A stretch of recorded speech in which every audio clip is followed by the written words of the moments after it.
DG মন্তব্য মামলায় হাইকোর্টের নির্দেশে আজকে কণ্ঠস্বরের নমুনা দিলেন অভিষেক বন্দ্যোপাধ্যায়।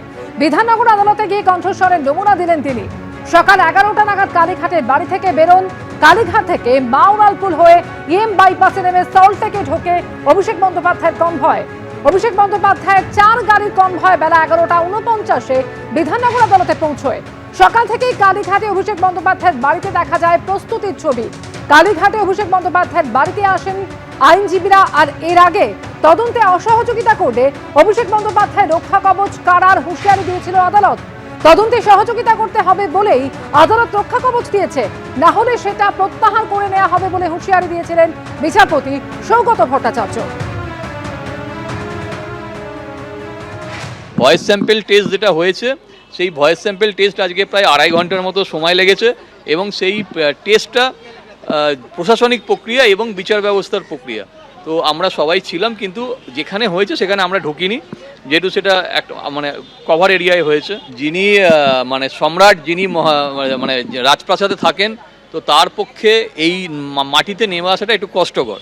আজকে ওনাকে এই সর্বপ্রথম পশ্চিমবঙ্গের ইতিহাসে সর্বপ্রথম অভিষেক ব্যানার্জিকে কোর্টে আসতে হয়েছে, এটাই অনেক। এবং ভগবানকে মাটিতে আনানো হয়েছে এবং আজকে আমাদের এই বিচার ব্যবস্থার যে মন্দির, সেই মন্দিরে তাকে প্রবেশ করতে হয়েছে, এটাতেই আমরা খুশি। 30শে জুন এবং 8ই জুলাই পরপর দুদিন গড়হাজির ছিলেন। আজ হাইকোর্টের নির্দেশে বিধাননগর আদালতে গিয়ে কণ্ঠস্বরে নমুনা দিলেন অভিষেক বন্দ্যোপাধ্যায়। সরকারি আইনজীবী কি জানিয়েছেন শোনাবো। আমাদের একটা 394-এর আমরা একটা পিটিশন করেছিলাম, তাতে নতুন বিএনএসএসের যে পাওয়ার আছে তাতে করে ওনাকে আসতেই হবে। সে মানে যে কোনো পার্সন যদি কাস্টডিতে থাকে বা বাইরে থাকে, তার ভয়েস থেকে আরম্ভ করে সমস্ত স্যাম্পেলের জন্য প্রেয়ার করা যায়। সেই প্রেয়ার করা হয়েছিল, সেটা অ্যালাউ হয়েছিল। সাবসিকুয়েন্টলি 2টো ডেট আমরা ওয়েট করেছি, মানে ইনভেস্টিগেটিং এজেন্সি ওয়েট করেছে উইথ এক্সপার্ট, উনি আসেননি। গত ডেটে আমি আর একটা পিটিশন করেছিলাম যে এইভাবে চললে ইনভেস্টিগেশন ফার্স্টেড হয়ে যাচ্ছে, ইনভেস্টিগেশন ঠিকমতো এগোতে পারছে না, বিকজ এইটার অভাবে আমাদের ইনভেস্টিগেশন স্লো হয়ে যাচ্ছে। কারণ এই ভয়েস টেস্টটা এই পুরো মামলাটার খুব ইম্পর্টেন্ট জায়গা ইনভেস্টিগেশনের পার্টে।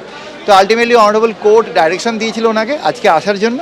উনি এসেছেন, ভয়েস টেস্টটা কমপ্লিট হয়েছে এবং পুরো কাজটাই হয়ে গেছে। এর পরবর্তী ক্ষেত্রে আবার অভিষেক বন্দ্যোপাধ্যায়ের সঙ্গে কথা বলা বা এগুলো কি আপনারা কিছু করবেন? না, সেটা ইনভেস্টিগেটিং এজেন্সি বা সিআইডি দেখবে। আমাদের কোর্টে আজকে ওনাকে ডাকা হয়েছিল এবং উনি এসেছিলেন এবং ভয়েস টেস্টটা হয়েছে। এবারে আমাদের ইনভেস্টিগেশন এবার স্পিডে আশা করি এগোবে। অবশেষে হাইকোর্টের নির্দেশে আজকে কণ্ঠস্বরের নমুনা দিলেন অভিষেক বন্দ্যোপাধ্যায়। ডিজে মন্তব্য মামলা এবং সেই মামলায় আজকে কণ্ঠস্বরের নমুনা দিলেন বিধাননগর আদালতে গিয়ে। সকাল 11টা নাগাদ কালীঘাটের বাড়ি থেকে বের হন অভিষেক বন্দ্যোপাধ্যায়। এর আগে আপনারা জানেন যে দুবার তিনি কণ্ঠস্বরের নমুনা দেননি, অবশেষে আজকে তিনি নমুনা দিলেন।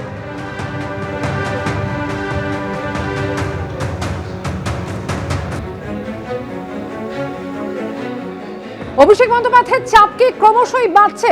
ফের ইডি স্ক্যানারে লিপস অ্যান্ড বাউন্স। প্রাথমিক নিয়োগ দুর্নীতির তদন্তে ফের স্ক্যানারে লিপস অ্যান্ড বাউন্স।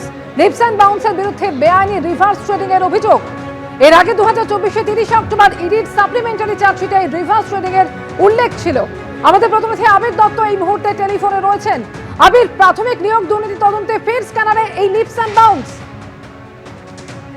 একেবারে এবং পঞ্চম যে চার্জশিট পেশ করেছিল এনফোর্সমেন্ট ডিরেক্টরেট, সেখানে যেটা উল্লেখ ছিল এবং সেই বিষয় নিয়ে যেটা জানা যাচ্ছে যে তারা এই বিষয়টা খতিয়ে দেখছেন, তার কারণ সেবির তরফ থেকে আমরা যেটা জানতে পারছি যে সেবির তরফ থেকে একটি নোটিশ পাঠানো হয়েছিল প্রথমে লিপস অ্যান্ড বাউন্সকে, এবং এই নোটিশ পাঠানোর পরে সেটা হিয়ারিংও হয় এবং পরবর্তীকালে 7 লক্ষ টাকা জরিমানা করা হয়েছিল।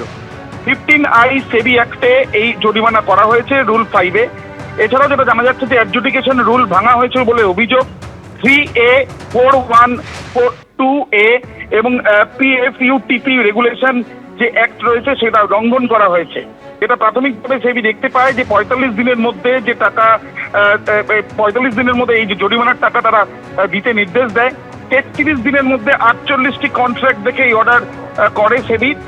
রিভার্স ট্রেডিং এর কিন্তু বেআইনি লেনদেনের অভিযোগ, এবং সেই ক্ষেত্রে যেটা প্রাথমিকভাবে মনে করা হয়েছে যে সেল ভ্যালু ও বাই ভ্যালুর মধ্যে গড়মিল ছিল প্রায় 2,91,643টি ট্রেডসের মধ্যে। কিন্তু এই বিষয়টা লক্ষ্য করা যায় যেটি লিপস অ্যান্ড বাউন্সের ক্ষেত্রে হয়েছে। এবং লিপস অ্যান্ড বাউন্সের যে কোম্পানির ক্ষেত্রে 2014 সালের 1 এপ্রিল থেকে সেপ্টেম্বরের শেষ পর্যন্ত 2015 সালে এই যে বিষয়টি লক্ষ্য করা গিয়েছিল সেই পরিপ্রেক্ষিতে 2021 সালে 7 লক্ষ টাকা জরিমানা করা হয়েছিল। এবং তার সাথে তোমাকে জানিয়ে রাখি যে এই বিষয়টি কিন্তু তদন্তের আওতাতেও এসছে এনফোর্সমেন্ট ডিরেক্টরেটের। তাদের পঞ্চম যে শিক্ষা নিয়োগ দুর্নীতি মামলায়, প্রাথমিক শিক্ষা নিয়োগ দুর্নীতি মামলায় তাদের যে চার্জশিট ছিল সেখানেও কিন্তু সেটা উল্লেখ করা হয়েছে।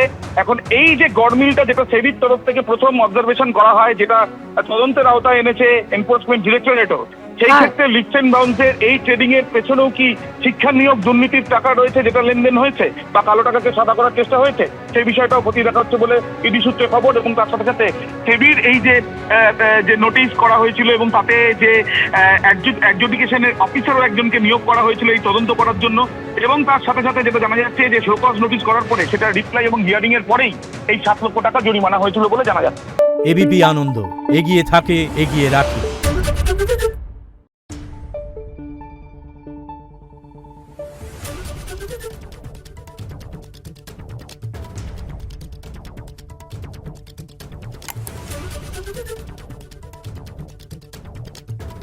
Thank you.